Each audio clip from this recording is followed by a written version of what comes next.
وقال الملك إني أرى 7 بقرات سمان يأكلهن 7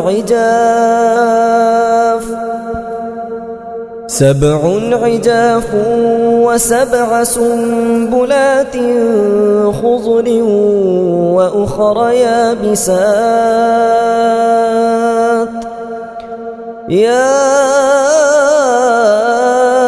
أيها الملأ أفتوني في رؤياي إن كنتم للرؤيا تعبرون قالوا أضغاث أحلام وما نحن بتأويل الأحلام بعالمين وقال الذي نجا منهما وادكر بعد أمة أنا أنبئكم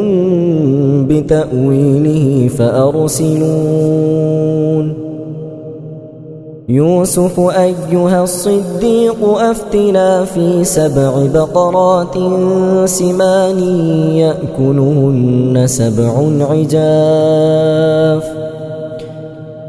يأكلهن 7 عجاف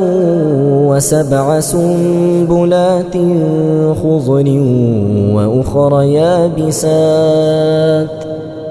وأخر يابسات لعلي أرجع إلى الناس لعلهم يعلمون قال تزرعون 7 سنين دأبا فما حصدتم فذروه في سنبله إلا قليلا مما تأكلون ثم يأتي من